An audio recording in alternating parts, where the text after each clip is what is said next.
Welcome back to iGen Politics. This is a podcast that makes politics engaging and relevant for all generations. This is Victor Shi. And I'm Jill Wine-Banks, and today's hashtag Jill's pin is a dove of peace. Today that we are recording is January 1st, and it is my fondest wish for 2024 that there be peace this year, and particularly because we're discussing Israel and Gaza and Hamas. And today, I don't think there's anything more relevant than a wish for peace. Absolutely. You know, we made it through 2023, and we hope all of you had a great holiday season and new year with your loved ones. On that note, let's maybe start off just by talking about the new year and what you did over the holiday season. I know we took a bit of a break, so how was your break and what did you do? Well, I think we should start with yours because you had a great trip with your parents. Yes, I went to a few cities actually with my parents. We were gone for a week and we started in Vancouver, which was amazing. We stayed in Richmond, and let me tell you, the dim sum in Richmond was Oh, fantastic. It was so good. I mean, I thought the dim sum in Chicago was good. No, dim sum in Richmond, they have it basically on every single corner of the street. It's so densely populated with dim sum. It's really wonderful. And they roll the cart and it's just like your favorite dim sum. So we started off there. We spent a few days in Vancouver, went to Victoria, which is really gorgeous and pretty town.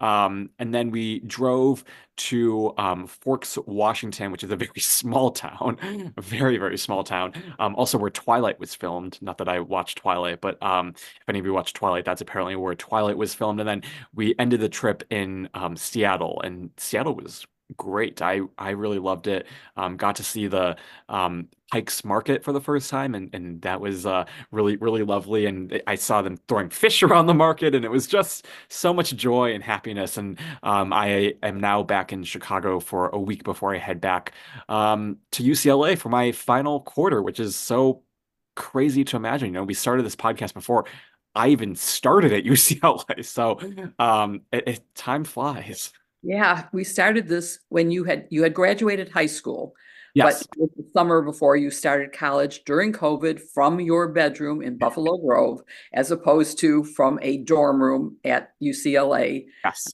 It's hard to in fact, we should at some point maybe make a list of all the podcasts we've done of all the fabulous guests who have joined us, because it's been an interesting multiple number of years. It's fantastic. And Yeah. I, I, you also, I know from talking to you during your trip that you were at Butchart Gardens, which I Yes. think is one of the most beautiful. I was there in the summer where it was beautiful, but you saw the light show there.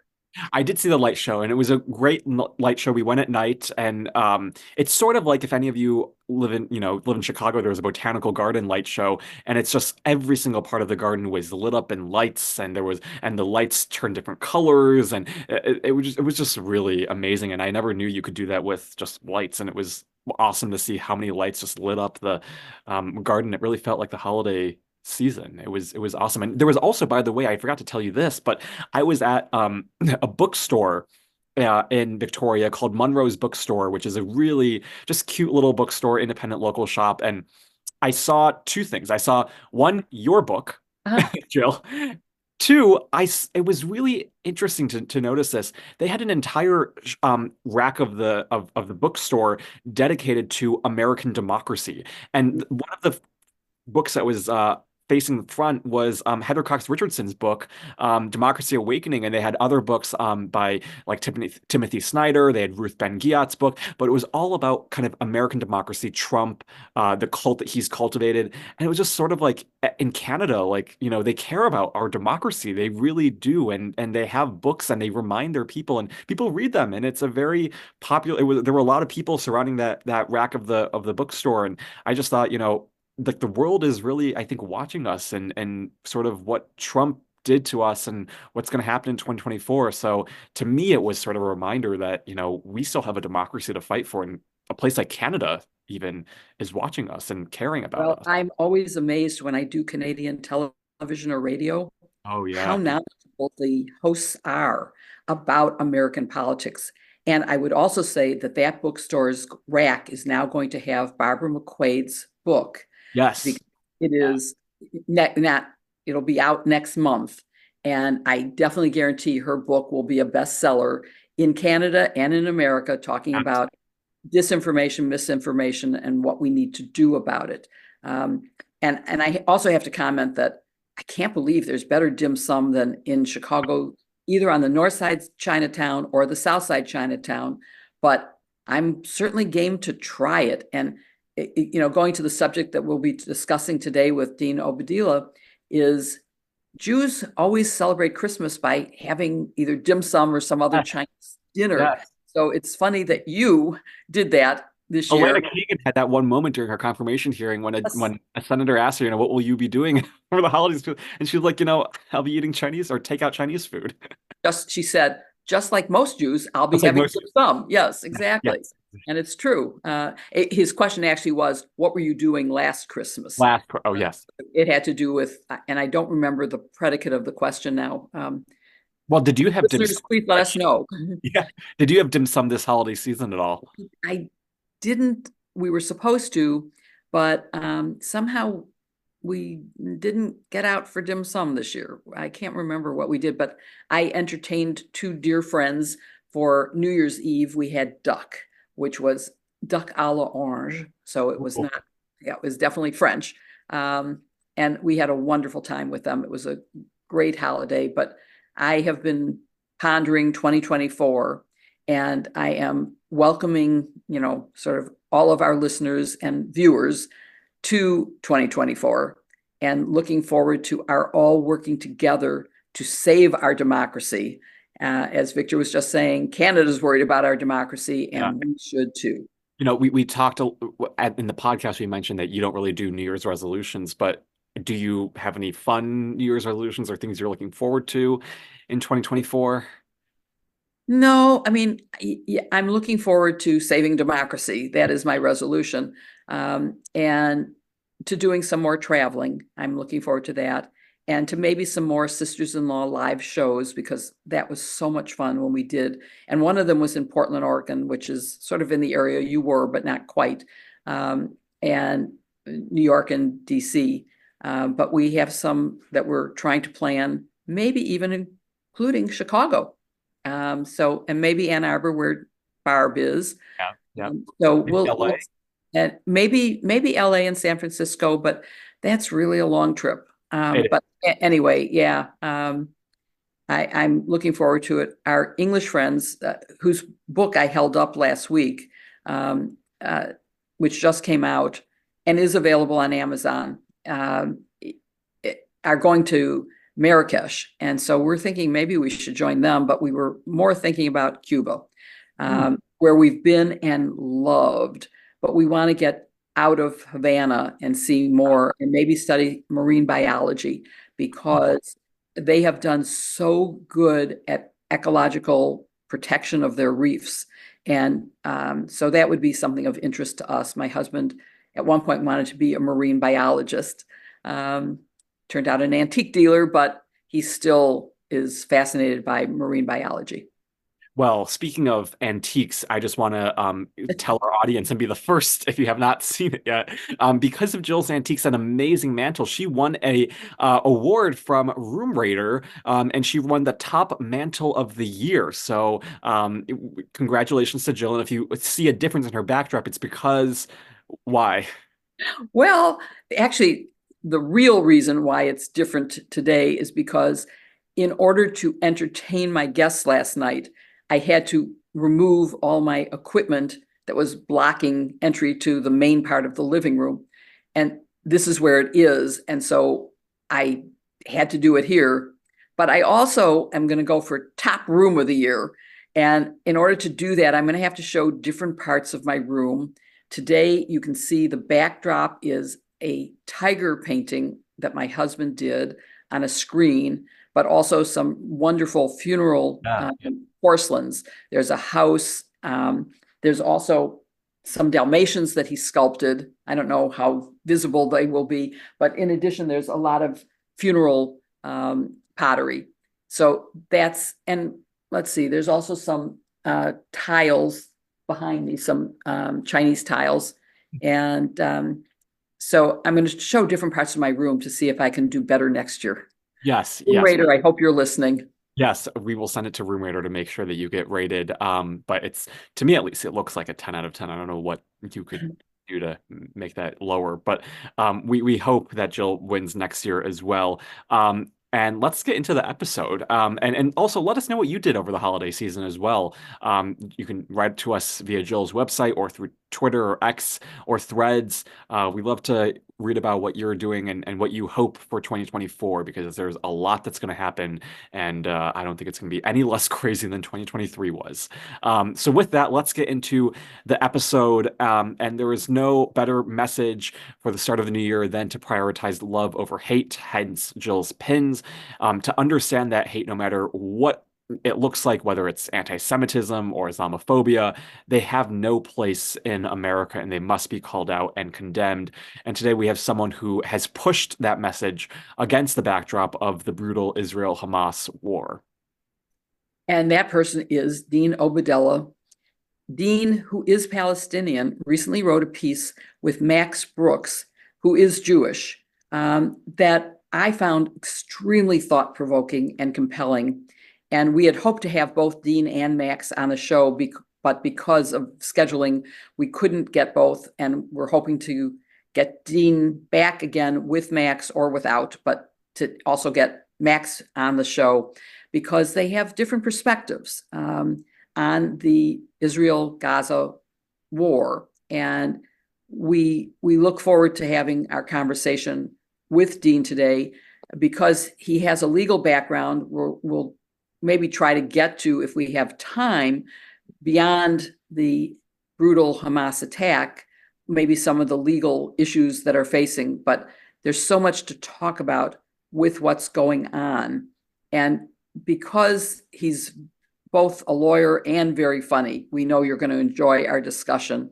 So, Dean, thank you for joining us today. It is a great privilege to have you, and we're very happy to welcome you, and Happy New Year. It's great to be here. I usually have you two as guests on my show where I ask the questions. So now you ask the questions, and I'm going to be as evasive as possible. So go do your best. I'm not going to answer anything straightforward. Just yes, no answers.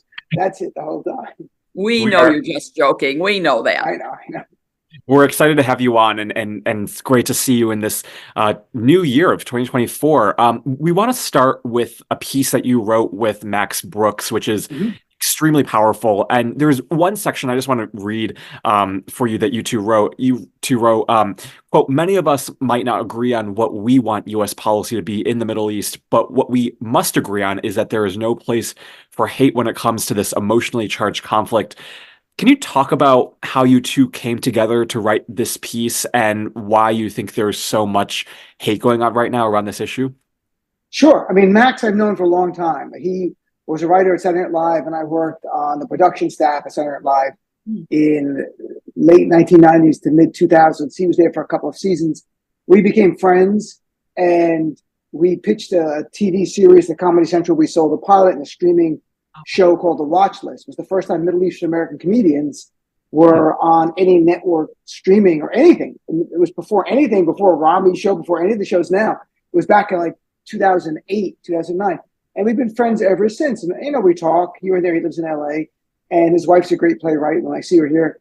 And he was talking to me about making a video because she had come out for a play that had opened about a few weeks before that we made the video. You want to make a short video and write a little short something about the idea that, hey, he's Jewish, I'm Palestinian heritage, I'm Muslim, and that there's no place for hate or bigotry. And I said, sure. I mean, he's my buddy. I like to do this. I've done a comedy show with my friend Scott Blakeman for 15, 16 years called Stand Up for Peace. He's Jewish. I'm Muslim. We do it at colleges all the time. So interfaith work and bringing people together is something that's really motivated me for a long time. And I'm the first to say whenever there's times of conflict in the Middle East, people get very emotional. And I understand it. I also give people some of the grace that they might not give me when it comes to people lashing out. But where there's and that could be over policy. And that's fine. We could debate policy all day.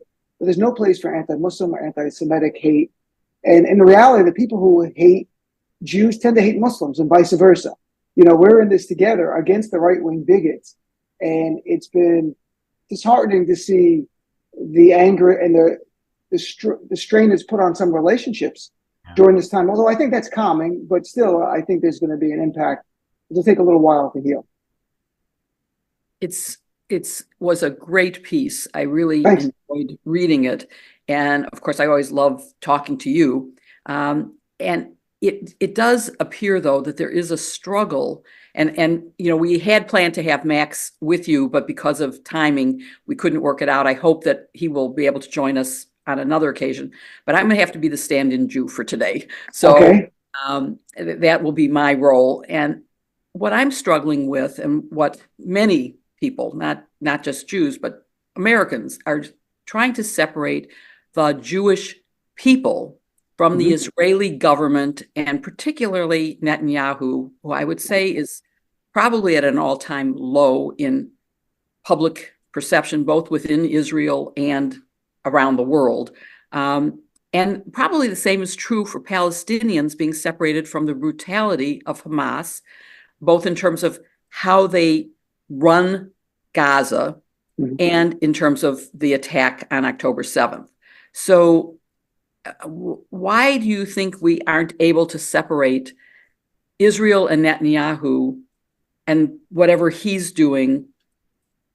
How does that lead to anti-Semitism?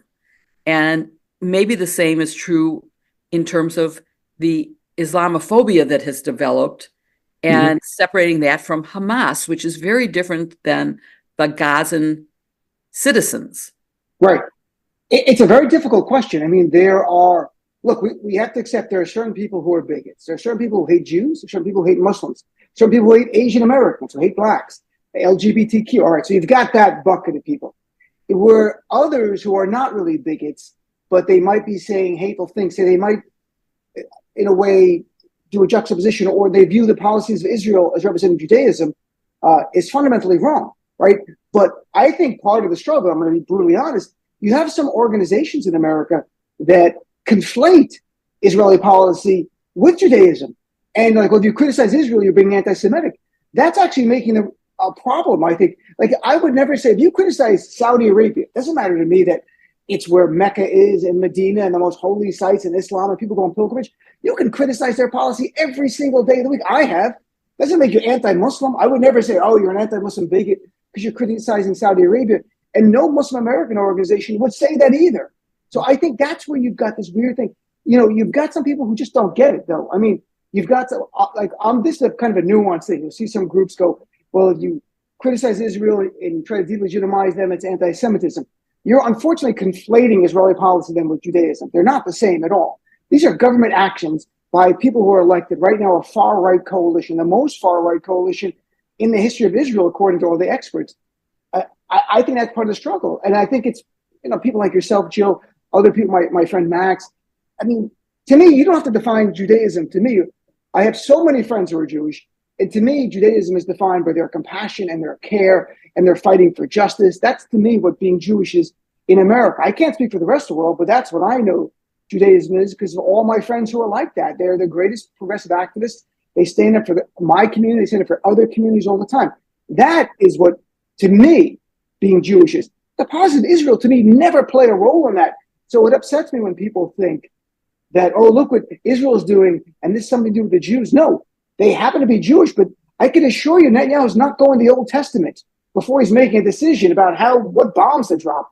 He is doing things as a leader catering to a right-wing coalition that elected him, the same way Donald Trump only catered to the right-wing people in America who supported him. It's the same idea we're dealing with. So that's a struggle. I think, Chuck Schumer recently said something, and I'm like, well, I know why he was saying, and I get it. He was saying, he was interviewing with Politico, and he was upset. People were saying, well, in Israel, they're oppressing the Palestinians. He goes, Jews were not oppressors. And I'm like, no one's saying Jews are oppressors. Like, why would you even say that? You're saying Israeli policy in the West Bank is occupation, let's say. People could debate that if it is or not, but that's what we're saying. We're not saying Jews are oppressing. And Schumer saying that because he was reeling from pain, because people were saying things about Israel and Jews. And I think it takes a nuance. It's a topic that demands nuance in a time where emotion is fueling us, and it's really hard. So it's also a time when not just nuance, but semantics matter. Right. And You just used the word occupation. Occupation in Gaza, there is no occupation in Gaza. So I get upset when I hear that. In the West Bank, yeah, there's occupation. You can say it there, but that's not even, it's not Hamas, and it's not Gaza, where we're at war now. And it's separating the brutality of Hamas and the right of Israel to exist, and also words like from the river to the sea, which people take as anti-Semitic, especially in connection with saying, calling for genocide in some other ways. And, you can debate whether that is calling for genocide or not, but I think we have to really define the words and understand the mission of Hamas, which is to eliminate the state of Israel and all the Jews around the world, I think, not just in Israel, and the right of Israel to defend itself, but not to violate the rules of war. And, you can't say to people, move south in Gaza and then bomb the South, and not think that the world is going to rise in criticism. So I think we have to be careful in the words we use, and, that you're a lawyer, that's why. You're a lawyer, and you're looking at this very legally, where emotion transcends and eclipses that. Yes, the word occupation, there's a definition in international law. I think the Fourth Geneva Protocol deals with powers that are occupying, can they build settlements or not? And that's when people say Israeli settlements are a violation of international law, they point to that, right? So, and that's in the West Bank. Yeah. But it's right. You've got a situation where words matter, but we're in a situation where words don't matter because all emotion. You know what crushes me is this idea. I saw a New York Times poll. Who do you sympathize more with, Israelis or Palestinians? That's a horrible question. How about humanity? How about, it's not the New York Giants versus, the Dallas Cowboys. I hate the Cowboys, right? I don't dehumanize them, but I hate them. But if you're going to make this a sporting match and you root for one or the other, we should root for humanity. It's something I've talked about for decades in my work, that, if a Palestinian child, an Israeli child is killed by war, by an act of war, intentionally or just recklessly, it's wrong. And we should denounce it. And we shouldn't lose our humanity. It's too easy to become so tribal in an area where tribalism dominates a great deal. It's so easy to get into that. And that's what breaks my heart, that people have lost. We should mourn the loss on October 7th of the Israelis who just living their lives, a horrific terrorist attack by Hamas. That's period, right? That's one conversation. Another conversation is since October 7th now, and the military reaction, which at first seemed to be targeting militants and then exploded into the Wall Street Journal had a thing yesterday with images unbelievable about what's going on in Gaza. And you look at it, you can't believe it. It's like images from World War II, and the destruction and the loss of lives. And you're like, they're both at this point wrong. And I think you can do both and be nuanced, but it's a difficult time. I mean, it's a little bit calmer now than it was, say, a month ago. And I hope we can find some common ground on humanity. Then we can talk about policy later. I mean, speaking of a place where I don't think nuance is happening at all, which is on social media, and particularly young people getting their social media content or their news information from a place like TikTok, where these short form clips go viral and there's not really much context or much nuance in those videos. I'm wondering just how you think social media is changing the way that young people in particular are thinking about this issue, and how big of a challenge do you think that will be for President Biden next year and this issue sort of writ large? Well, it's interesting. I just interviewed Aidan Cohen Murphy, the founder of Gen Z for Change, on my show. He told me, and he's not speaking for all young people, but that young people don't watch cable news at all.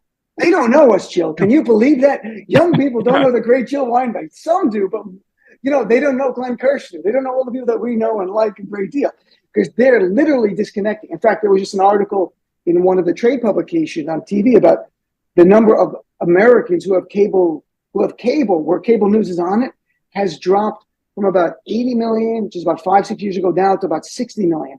And it keeps dropping and dropping and dropping. So social media is going to fill that gap, for good or for bad, right? And I think younger people, from what I learned from Aidan and others, it's peer-to-peer. They see someone around their age talking about their life. It's not political. Like, this is my life. This is what's happening here. and you can learn more about it, and the algorithm will feed you more stuff.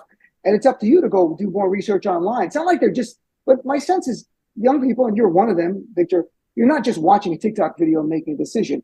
Like, people are then reading articles. Some might be reading books. Some might be just watching more videos on Instagram, learning from their peers. I think in the Middle East, what's changed for me 20 years ago when I was younger is that there were never people speaking out for Palestinian humanity before. Like, this is so shocking for me. Like, this is unlike anything I've ever seen in my life. I didn't expect it. Usually nobody cares about us. The younger generation speaking out, and I think it emboldened other progressives to go like, hey, you can denounce Hamas and also denounce Netanyahu and what he's doing. Before, it was like, okay, we're going to just be silent or not engage at all. It's changed, and I hope it changes policy. The grassroots, it's not, you people could define, if they want to say it's anti-Israel or not, that's up, you can define those terms differently. Is it more sympathetic to the humanity of Palestinians than it's ever been?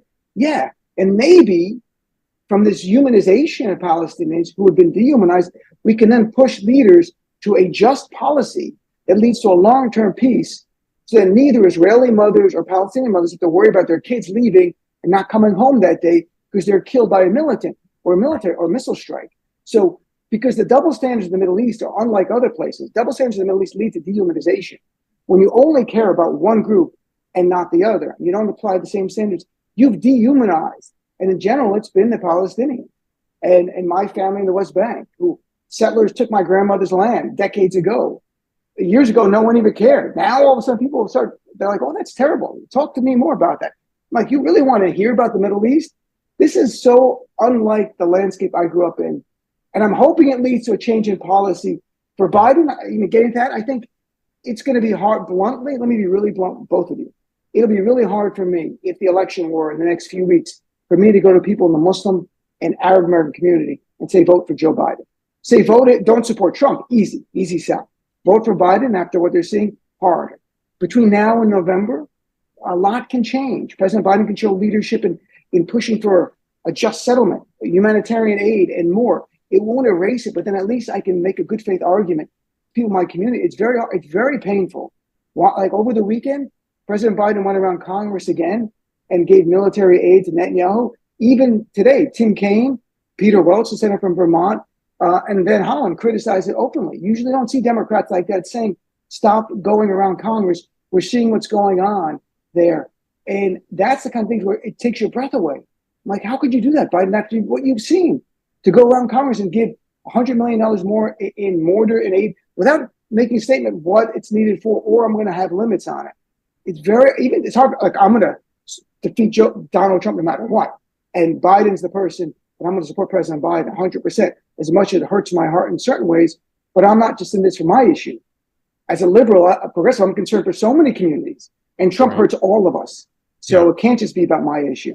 So we want to go into some policy discussion too, but sure.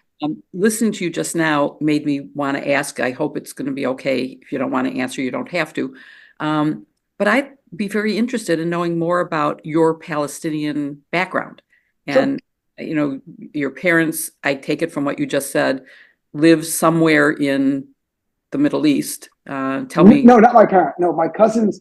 My dad was born in the 1920s in what was then Palestine, but it was a province of the Ottoman Empire, right? So, and I guess it was actually technically the British Mandate then, right? Because it was the Ottoman Empire. It was a province called Palestine. My family was there for 5 or 6 generations before. They'd come from other areas, but that's where they settled 5 or 6 generations before. So he's born in the 20s in what was the British Mandate of Palestine. He comes to the U.S. because he works as a cook in the U.S. Embassy in Jordan and got to know U.S. diplomats.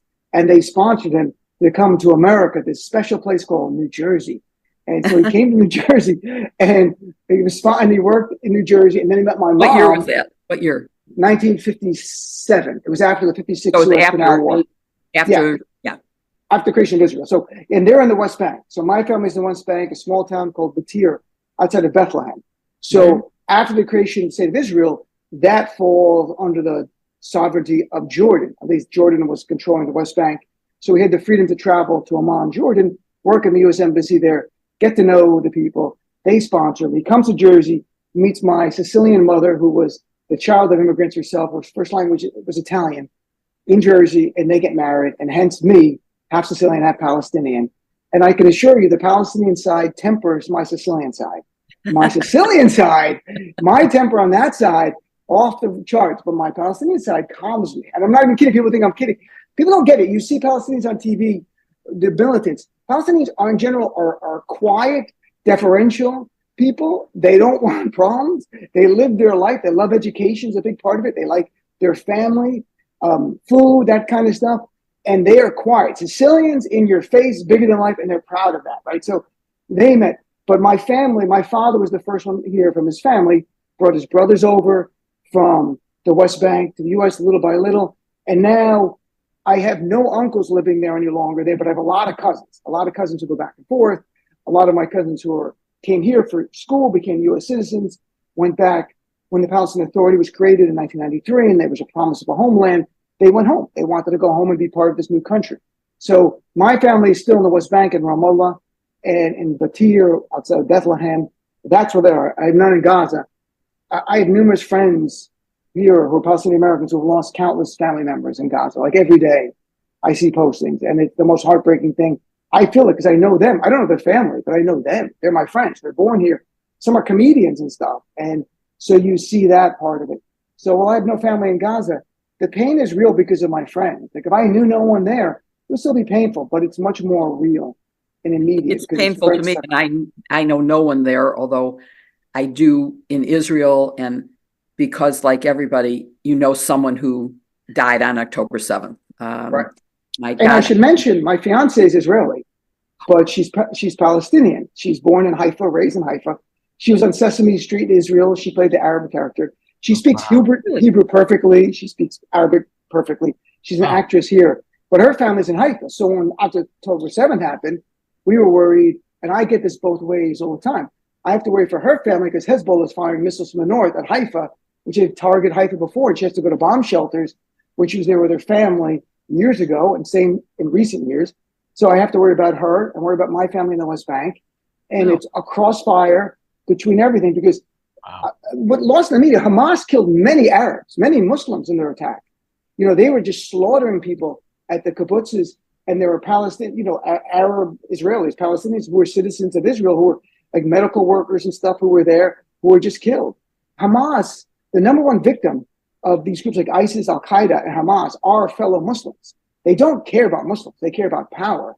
I've written about this so many times in the past. They don't care about my faith. They don't care about Islam. They care about power. They'll kill anyone for power.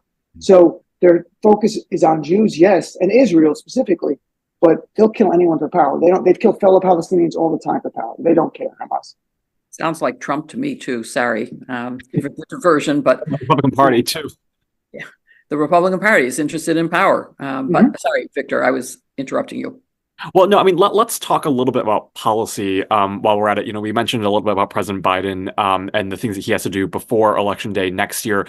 What are your thoughts, and how do you simultaneously, sort of what we've been talking about before, advocate for the right of Israel to defend itself against this brutal terrorist organization while also protecting innocent civilians in Gaza, not violating the rules of war? What should that policy look like right now?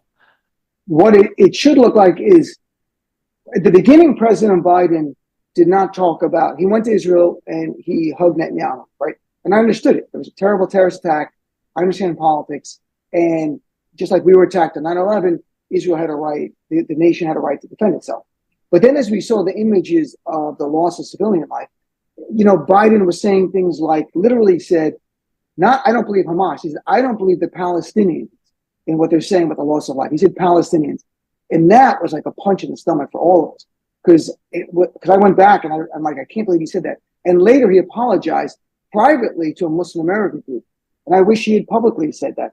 I think that his tone, the language got better. Vice President Harris's language got so much better. I know she reached out, I can only say off the record, I can't say who, to people in my community talking directly, who are very connected. I mean, we have Arab Americans, Muslim Americans working in the Biden administration. There's never been more Arab or Muslim Americans working in any administration. He's been so embracive of us as a community. So that's been remarkable before this.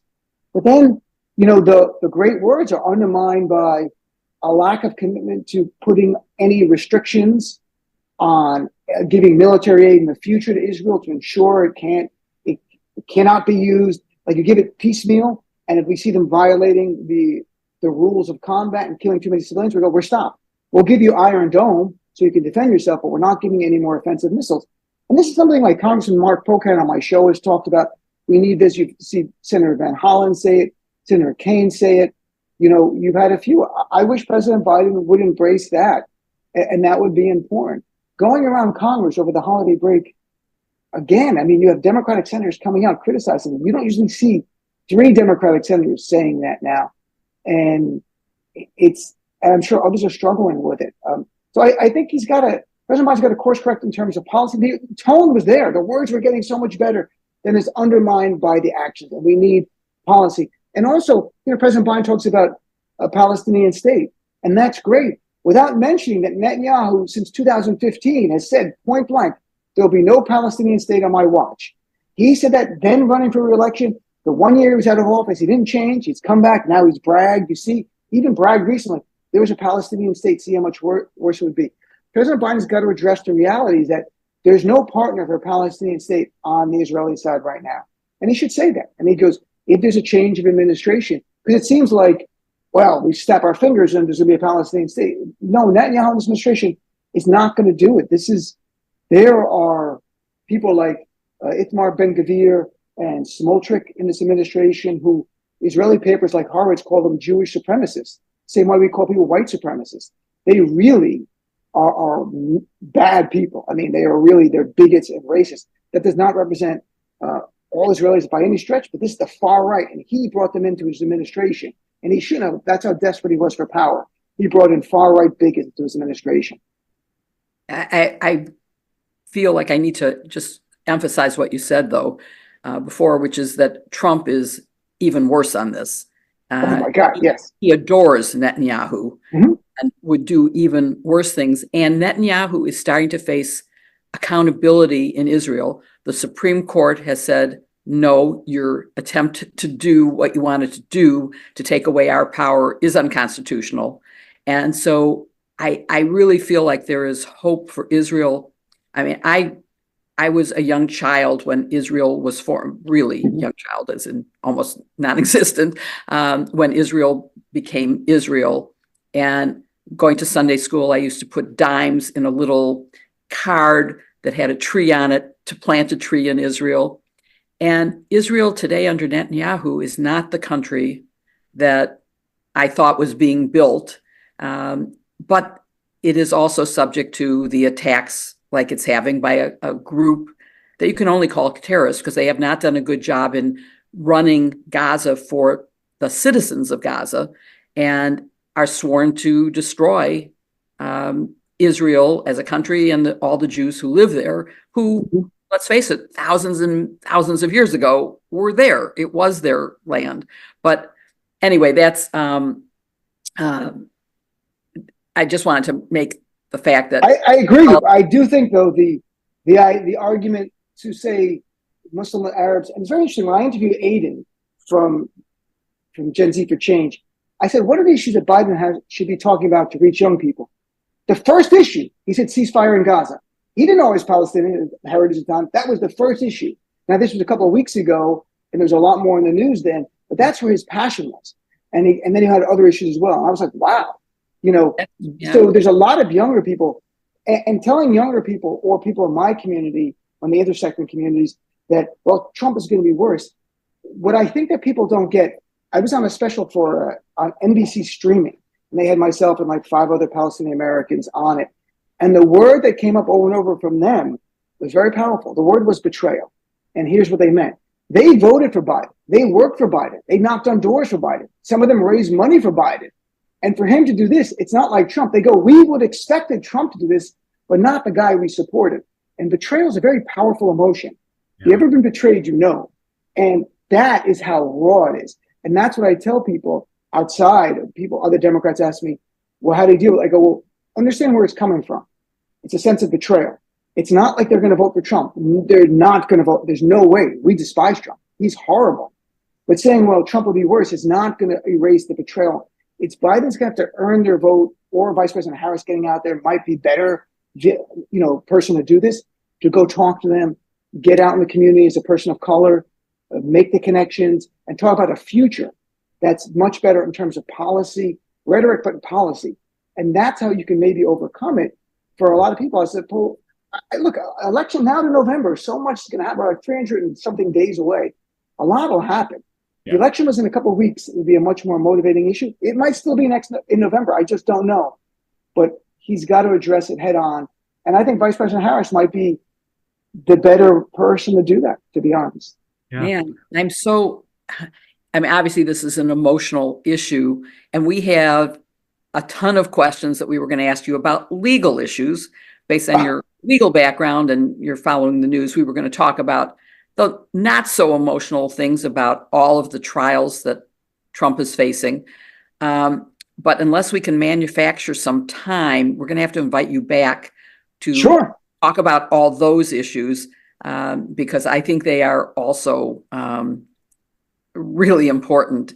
We have upcoming, as the year starts, the arguments on immunity. We have the E. Jean Carroll trial.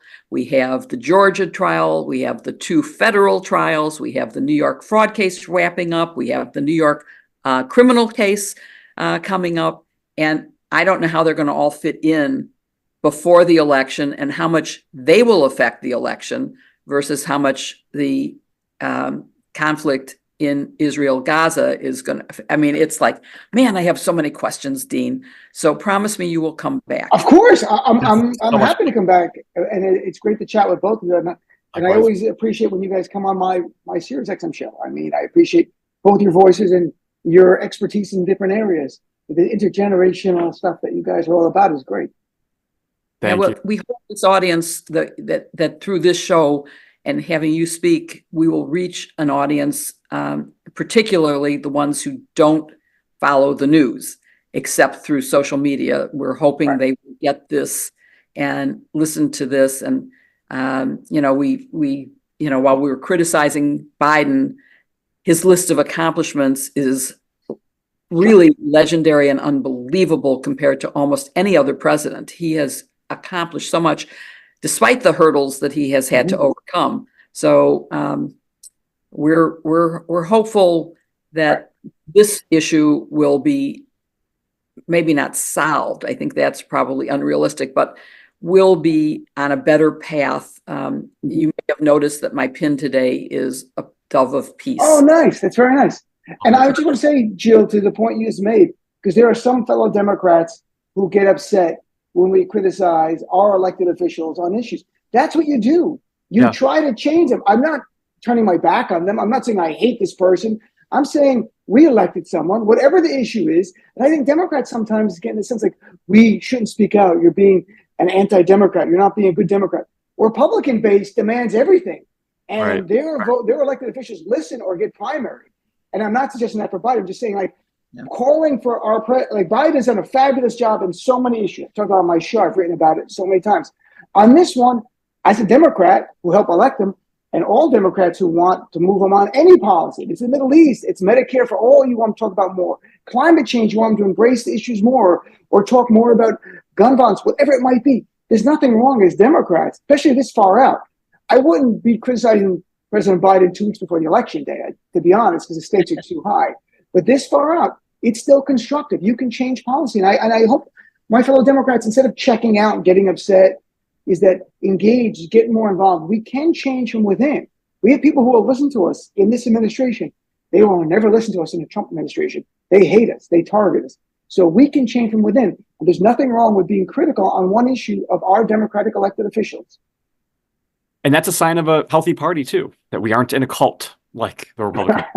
Exactly. Yeah, it's also, I think it's also a very hopeful note to end this discussion on, because it shows what can be in 2024. This is, we're recording this on January 1st, and all of us are wishing everyone a happy new year. And I never make resolutions, but Jen Rubin, who was a recent guest on this show, her last column of the year said, "This is why I'm making a resolution."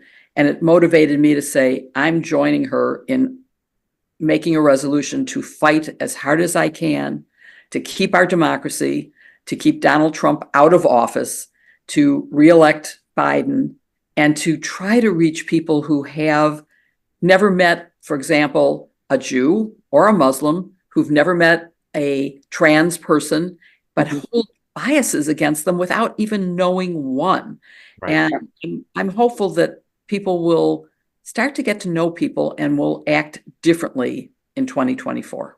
Yeah. I agree very much. It's a great sentiment. Yes. Great way to end. Thank you so much, Dean, for coming on and joining us today. Thank you. Thank you, Victor. Thanks, Jill. Nice seeing you. Happy New Year to you and everyone. Happy New Year. Yeah. Have Happy a great New Year. afternoon. Thanks so You much. too. Bye-bye, guys.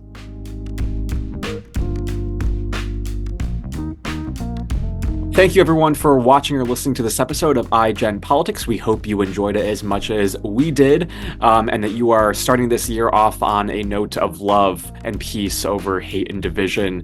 We really need that this year and every day going forward. So thank you for watching or listening and for tuning in. We'll be back next week with another episode of iGen Politics.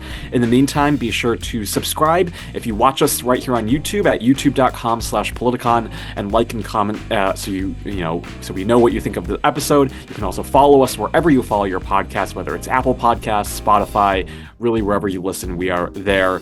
So be sure to find us there and leave us a rating, as it helps others find the podcast as well. We thank you and we wish you all a happy New Year. Thank you so much.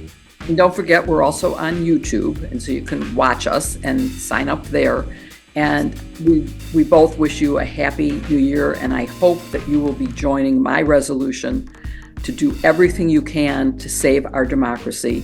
And, even if it's just knocking on doors for a candidate, local or President Biden, we think that's going to make a big difference in turning out the vote, and to remembering no one is perfect candidate, but there's a choice between two. And we're assuming that Trump is going to get the nomination, but that's who would be the opposition. And so please, no matter what, think about what that would mean for democracy.